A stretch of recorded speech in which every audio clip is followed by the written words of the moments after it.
Il vit à nos côtés depuis la nuit des temps. Si on ne peut ignorer son côté rusé, son intelligence et sa capacité d'adaptation, ce petit canidé est trop souvent entaché d'une mauvaise réputation. Adulé par les uns, farouchement détesté par les autres, le renard roux n'a eu de cesse d'être chassé, piégé, déterré par des méthodes barbares. Classé sur la liste noire des espèces nuisibles, il peut être détruit toute l'année, même lors de la période de reproduction. Au total, entre 600 000 et 1 million de renards sont tués chaque année.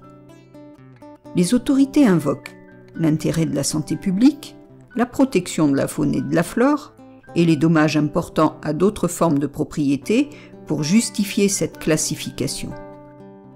Aucune de ces raisons n'est recevable dans le contexte français.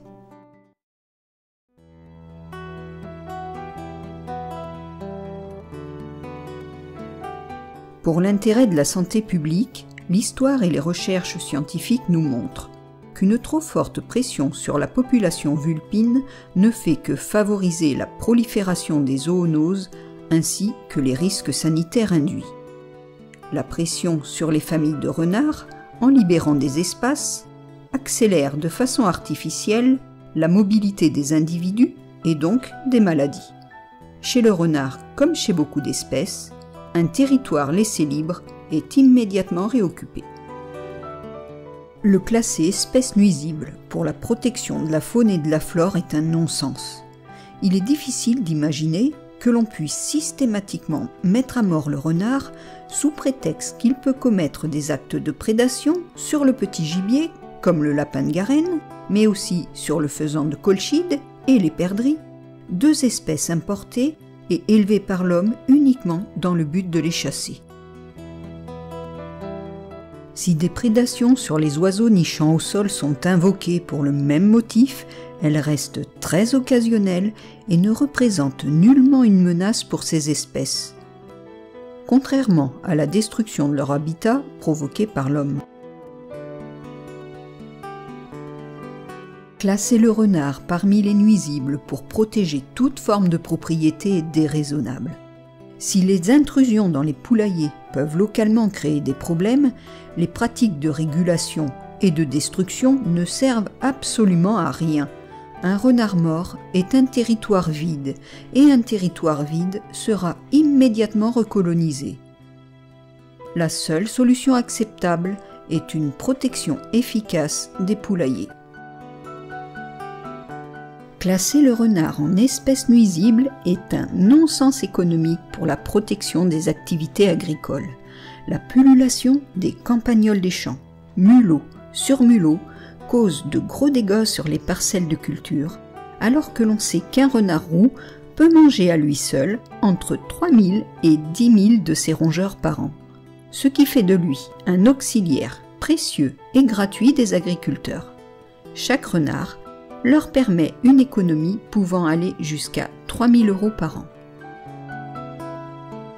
C'est aussi un non-sens écologique, car un renard absent, n'assurant plus son rôle de prédateur des micro-mammifères, est remplacé par un poison puissant, la bromadiolone, qui occasionne d'énormes dégâts collatéraux sur la faune, dont le milan royal est une des premières victimes. La plupart des espèces directement impactées sont protégées, comme les rapaces diurnes et nocturnes.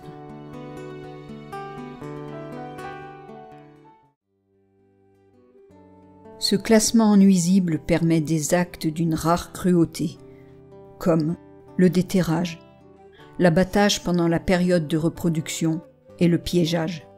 Ces méthodes d'un autre temps mutilent horriblement les animaux, qui finissent leur vie dans d'horribles souffrances, précédées d'une insoutenable période de stress. La chasse, elle, s'intensifie pendant la période de reproduction. Il n'y a rien de plus abominable que de voir des renardeaux mourir de faim dans d'atroces souffrances devant l'entrée de leur terrier, dans l'attente du retour de leur mère, qui a été tuée au milieu d'un champ, alors qu'elle s'apprêtait à leur ramener de quoi manger, tout en nous rendant un merveilleux service dans le prélèvement des micro-mammifères qui ravagent nos cultures.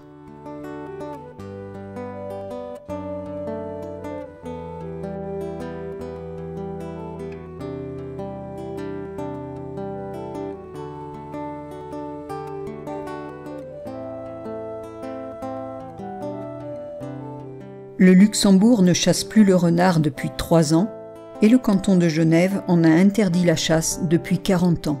Or, ils n'ont aucunement enregistré d'explosion des zoonoses ou une quelconque surdensité des populations vulpines, ce qui tend à démontrer les thèses scientifiques d'une tendance à l'autorégulation des espèces.